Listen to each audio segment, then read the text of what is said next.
Hello students, आज के इस वीडियो लेक्चर में हम variations in supply cover up करेंगे। तो इसका एक्सप्लेनेशन स्टार्ट करने से पहले मैं आपसे रिक्वेस्ट करूंगी कि अगर अभी तक आपने मेरे चैनल को सब्सक्राइब नहीं किया है तो प्लीज चैनल को सब्सक्राइब कीजिए एंड चैनल लिंक अपने फ्रेंड्स के साथ शेयर करना मत भूलिएगा। वीडियो को जरूर से लाइक कीजिएगा। सप्लाई का मतलब क्या होता है? सप्लाई हम लोग ने ऑलरेडी स्टडी किया कि सप्लाई ये रिफर करता है कि क्वांटिटी ऑफ अ कमोडिटी जो कि एक सेलर है वो विलिंग करता है एंड एबल भी करता है। He is willing and able to offer for sale. दोनों भी चीज होनी चाहिए। उसको बिल भी होना चाहिए कि वो सेल करना चाहता है, साथ ही साथ उसकी कैपेसिटी भी होनी चाहिए सेल करने के लिए at a given price during certain period of time. तो आज हम इसमें variations in supply and changes इसमें changes in supply and variations in supply cover up करेंगे। तो इसमें when quantity supplied of a commodity, जब किसी कमोडिटी की क्वांटिटी का सप्लाई होता है वेरीज, वो चेंज होता है due to change in its price. जब है ना प्राइस की वजह से, उसके रेट की वजह से, प्राइस की वजह से चेंज होता है। अदर फैक्टर्स रिमेनिंग कांस्टेंट, बाकी के जो जितने भी फैक्टर्स हैं वो है ना कांस्टेंट रहेंगे। टैक्स पॉलिसीज, यहाँ पर जो है ना चेंजेस इन अदर उसके कॉस्ट ऑफ प्रोडक्शन, वो सब है ना फैक्टर्स सारे के सारे कांस्टेंट रहेंगे only due to change in its price. जब है ना कमोडिटी की जो सप्लाई है वो वेरी करती है, वो डिफरेंट होती है, तो it is known as variations in supply. तो फिर उसको वेरिएशंस इन सप्लाई बोला जाता है। तो there are two types of variations in supply. दो तरीके के वेरिएशन होते हैं सप्लाई में, एक्सपेंशन ऑफ सप्लाई एंड यहाँ पे कॉन्ट्रैक्शन ऑफ सप्लाई। तो एक्सपेंशन कब बढ़ता है सप्लाई? जब है ना उसकी प्राइस है बढ़ते हैं तो सप्लाई भी बढ़ता है। तो यहाँ पर expansion of supply refers to a rise in the quantity supplied, कि क्वांटिटी के सप्लाई में इंक्रीज होगा। क्यों, किसकी वजह से इंक्रीज होगा भाई? Due to rise in the price of a commodity. उसकी जो कमोडिटी की प्राइस इंक्रीज हो रही है तो उसका सप्लाई भी इंक्रीज होगा, क्योंकि यहाँ पे जो सप्लाई का जो लॉ ऑफ सप्लाई है उसमें है ना वो उसमें वो पॉजिटिव स्लोप, जो कर्व है वो पॉजिटिव स्लोप कर्व होती है। क्यों? क्योंकि है ना ये जो प्राइस एंड इसकी क्वांटिटी के बीच का जो फंक्शनल रिलेशन है वो डायरेक्ट रिलेशन है। जब दोनों एक बढ़ेगा तो दूसरा भी बढ़ेगा, एक गिरेगा तो दूसरा भी गिरेगा, तो डायरेक्ट उसमें रिलेशन है। तो यहाँ पर जब है ना क्वांटिटी का राइज कब होगा, कब क्वांटिटी सप्लाई का इंक्रीज होगा? तो जब है ना उसके प्राइस में इंक्रीज होगा, कमोडिटी के प्राइस में इंक्रीज होगा, और बाकी के जो अदर फैक्टर्स है वो कांस्टेंट रहेंगे तब। तो expansion in supply leads to an upward movement. तो ये इसमें है ना इस केस में अपवर्ड मूवमेंट होता है on the same supply curve. Same supply curve पर ही ऊपर की तरफ अपवर्ड साइड में मूवमेंट होता है सप्लाई कर्व का due to rise in price, उसके प्राइस में इंक्रीज की वजह से। And it is shown in the figure 4.6। आपके टेक्स्ट बुक में फिगर 4.6 दिया, उसमें बताया गया है एक्स एक्सिस पे क्या है quantity supplied and Y axis पे है प्राइस प्रेजेंट किया गया है, रिप्रेजेंट किया गया है। तो यहाँ पर डायग्राम में ये जो है ना एस एस है, ये क्या है? ये सप्लाई कर्व है एंड ये अपवर्ड मूव कर रही है, अपवर्ड स्लोपिंग कर्व है ये सप्लाई कर्व। और तो ये अपवर्ड किस वजह से? ये ऊपर की तरफ एरो, ये देखिए ये एरो ऊपर की तरफ ही जा रहा है। तो जब है ना प्राइस P से P1 प्राइस होता है, price of a commodity increases, P1 हो जाता है तो उसकी क्वांटिटी है उसमें भी इंक्रीज आ जाता है, Q से Q1 पहुंच जाता है। तो ये जो एस एस है सप्लाई कर्व है वो अपवर्ड मूव करती है। तो यहाँ पे ये जो M और N है ये तो एक्सटेंशन ऑफ सप्लाई हो गया। MN क्या है? एक्सटेंशन ऑफ सप्लाई हो गया। तो यहाँ पर हम ये इसका जो मतलब जब भी प्राइस में इंक्रीज होगा तो क्वांटिटी सप्लाई में भी इंक्रीज होगा। तो ये डायरेक्ट रिलेशनशिप को प्रेजेंट करता है। तो यहाँ पर it results in the upward, ये यही एक्सप्लेनेशन यहाँ पे दिया हुआ है कि quantity supplied is shown on the X axis and price is shown on the Y axis and quantity बढ़ जाती है OQ से। यहाँ पे ये जो OQ है OQ से OQ1 हो जाती है एंड प्राइस OP से OP1 हो जाता है एंड यहाँ पे प्राइस OP से OP1 हो जाता है। और इसकी वजह से फिर क्या होता है, जो सप्लाई कर्व है वो भी इंक्रीज हो जाती है, resulting in upward movement from M to N। ये M से N इंक्रीज हो जाता है, इसमें M to N इंक्रीज हो जाता है along the same supply curve. ये सेम पहले की जो सप्लाई कर्व इसी के ऊपर अपवर्ड डायरेक्शन में ये मूव करता है। ये किस वजह से होता है? तो due to the increase in price supply also increase, तो उसको एक्सटेंशन ऑफ सप्लाई बोलते हैं, उसको that is called as extension of supply. Now next जो टर्म है वो है कॉन्ट्रैक्शन ऑफ सप्लाई। तो टू टाइप ऑफ वेरिएशंस होते हैं, एक तो होता है एक्सटेंशन और दूसरा होता है कॉन्ट्रैक्शन। तो एक्सटेंशन का मतलब क्या होता है, कॉन्ट्रैक्शन का मतलब क्या होता है? तो कॉन्ट्रैक्शन का मतलब होता है कि जब प्राइस में गिरावट आती है, जब किसी कमोडिटी के भाव गिर जाते हैं तो उसकी क्वांटिटी सप्लाई भी कम हो जाती है, वो भी डिक्रीज हो जाती है। तो contraction of supply refers to fall in the quantity supplied. Fall in the मतलब भाव गिर जाना, फॉल मतलब डिक्रीज करना in the quantity supplied due to fall in the price of a commodity, due to fall in the price of a commodity. Other factors, बाकी के जो factors है वो कांस्टेंट रहेंगे, कॉस्ट ऑफ प्रोडक्शन हुआ, taxation policies हुए, जो climatic conditions हुए, वो सबके सब कांस्टेंट रहेंगे। तो यहाँ पर है ना डिक्रीज होगा सप्लाई में due to the decrease in price, उसकी कमोडिटी की भाव गिर जाने से। So in case of contraction of supply there is a downward, तो उसमें ना डाउनवर्ड मूवमेंट होगा। जो सप्लाई कर्व है on the same supply curve नीचे की तरफ डाउनवर्ड, नीचे की तरफ है ना मूवमेंट करेगी supply curve. It is shown in the figure 4.7, यहाँ पे फिगर 4.7 आपके टेक्स्ट बुक में भी दिया है।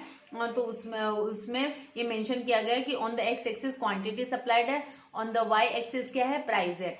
एंड जब है ना प्राइस जब है ना क्वांटिटी का जो प्राइस है ओपी से OP2 आ जाता है, डिक्रीज होता है। जब OP से OP2 हो जाता है तो जो क्वांटिटी सप्लाइड है वो OQ से OQ2 आ जाता है, OQ2। तो यहाँ पे ये जो एरो है ये इनसाइड इनर साइड में ये मूव कर रहा है, तो मतलब इस यहाँ पे क्या हो रहा है, कॉन्ट्रैक्शन हो रहा है, सप्लाई में कॉन्ट्रैक्शन हो रहा है।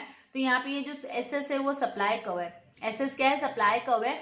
एंड ये जो NM है वो कॉन्ट्रैक्शन ऑफ सप्लाई है, कम हो जाता है, सप्लाई गिर जाता है, सप्लाई कम हो जाता है, डिक्रीज हो जाता है। तो ये पहले जो सप्लाई इतना सप्लाई था उससे कम होकर ये खाली इतना ही सप्लाई रह जाता है, ये जो पार्ट है इतना सप्लाई रह जाता है। तो यहाँ पर मतलब ये it is resulting in the downward, ये नीचे की तरफ आती है, जो सप्लाई कर्व है वो नीचे की तरफ मूव करती है, इट मूव्स डाउनवर्ड। इसका जो मूवमेंट है N से M की तरफ आ जाता है on the same supply curve, that is SS पे, and it is known as contraction of supply, इसे हम कॉन्ट्रैक्शन ऑफ सप्लाई बोलते हैं। नाउ जो नेक्स्ट टर्म है, यहाँ पर जो नेक्स्ट टर्म दिया हुआ है वो क्या है, नेक्स्ट टर्म है changes in supply. Changes in supply की हम बात करें तो ये अभी नेक्स्ट हमने अभी जो किया था वेरिएशन इन सप्लाई किया था, और वेरिएशन आपको याद रखना है, वेरिएशन मतलब प्राइस के उछाल और गिरावट में की वजह से। एंड चेंजेस इन सप्लाई है वो किसकी वजह से होता है, वो फैक्टर्स जब चेंज होता है, when other factors and price remains constant. जब other factors changes in supply, price will remain constant, there will be no changes in the price will remain constant. The change in the supply will take place due to the changes in the other factors, other factors like what, like taxation policy, government import export policy. Due to that the changes will take in the supply. Now here two types of change in supply, there will be two types of change in supply. One is increase in supply and the other one is decrease in supply. Now increase in supply due to the change in factors other than prices, such as prices of related goods, substitute goods, cost of production, then state of technology, government policies, etc. Due to these reasons there will be changes in supply. And change in supply curve cannot be shown on one supply curve. How we could show the, कैसे हम दिखा सकते थे कि है ना change in supply curve है वो एक ही इस पे, contraction of supply curve and expansion of supply curve एक ही कर्व पे दिखाया जा सकता था, लेकिन वैसा है ना चेंज इन सप्लाई कर्व में नहीं होता है, उसे है ना सेपरेटली प्रेजेंट करना पड़ता है, उसे सेपरेटली दिखाना होता है। तो यहाँ पे increase in supply refers to rise in the supply, मतलब सप्लाई बढ़ा, गिवन कमोडिटी का सप्लाई बढ़ा due to favourable changes in other factors में फेवरेबल चेंजेस की वजह से, such as fall in price of inputs, fall in tax rates, technological upgradation etcetera. While price remains constant, जबकि price है वो constant रहेंगे, it will remain constant. The supply curve, यहाँ पर सप्लाई कर्व जो है वो शिफ्ट करेगी, it will shift from where, it will shift to the right of the original supply. जो ओरिजिनल सप्लाई है उसके राइट में ये शिफ्ट करेगी, जो यहाँ पे चेंज इन सप्लाई कर्व, जो इंक्रीज इन सप्लाई कर्व है वो राइट साइड में वो मूव करेगी, सप्लाई कर्व राइट साइड में, ओरिजिनल सप्लाई के कर्व के राइट साइड में मूव करेगी। तो ये यहाँ पे फिगर में बताया गया है। यहाँ पे फिगर में हम ऑब्जर्व करेंगे कि है ना एक्स एक्सिस पे दिया है क्वांटिटी सप्लाइड, वाई एक्सिस पे प्राइस दिया है, एंड जो ओरिजिनल सप्लाई कर्व है वो है S S, S S is the original supply curve, and ये जो पी से क्यू तक है ये है इसकी डिमांड, जो क्वांटिटी सप्लाइड है, क्वांटिटी सप्लाइड है। तो जब है ना इंक्रीज होता है सप्लाई में इंक्रीज होता है, प्राइस कांस्टेंट रहेगा, इसीलिए देखिए है ना पी एज इट इज है, पी एज इट इज है, क्योंकि प्राइस में कोई चेंजेस नहीं होगा, प्राइस कांस्टेंट रहेगा, ओनली क्वांटिटी इंक्रीज होगी, quantity supply will be increased, वो इंक्रीज होने वाली है। तो यहाँ पे क्यू से Q1 पे जब क्वांटिटी आती है तो ये जो सप्लाई कर्व है, ये जो सप्लाई कर्व है वो S1 सप्लाई कर्व हो जाते हैं, इट इज S1 क्योंकि प्राइस सेम रहता है। तो यहाँ पे हम ये जो डैश डैश करके ये है ना ज्वाइन किया है यहाँ तक पॉइंट, एंड क्वांटिटी Q1, तो यहाँ पे ये सप्लाई कर्व है S1 जो कि है ना राइट साइड में, ये ओरिजिनल सप्लाई है, SS ओरिजिनल सप्लाई है, तो ओरिजिनल सप्लाई के राइट साइड में मूव करता है। इंक्रीज इन सप्लाई के टाइम पे, इंक्रीज इन सप्लाई जब होता है, चेंजेस की वजह से इंक्रीज इन सप्लाई होता है, तो वो राइट साइड में मूव करता है। तो यहाँ पे figure quantity supplied is shown, ये मैं ऑलरेडी आपको बोल चुकी, supply rises from OQ, supply OQ से OQ1 हो जाता है, और प्राइस है वो OP ही रहता है, it remains the same at the same price OP पे, and it results in an outward shift भी बोल सकते हैं हम इसको, क्योंकि एक्स एक्सिस के मतलब ये है ना ओरिजिन के आउटवर्ड में, आउटवर्ड साइड में, ये सप्लाई कर्व के आउटवर्ड साइड में जा रही है, original supply curve to right from the SS to SS1, it is known as increase in supply. तो इसको हम इंक्रीज इन सप्लाई बोलते हैं। इसका अपोजिट होता है decrease in supply. Decrease in supply में क्या होगा, जो ये है ना ये जो SS है वो ओरिजिनल सप्लाई कर्व है, तो उसके है ना लेफ्ट हैंड साइड में मूव करेगा डिक्रीज के टाइम पे। तो यहाँ पर डिक्रीज भी किसकी वजह से होता है, प्राइस कांस्टेंट रहता है, अनफेवरेबल चेंजेस की वजह से। तो यहाँ पे हमने जो वर्ड याद रखना है वो फेवरेबल चेंजेस।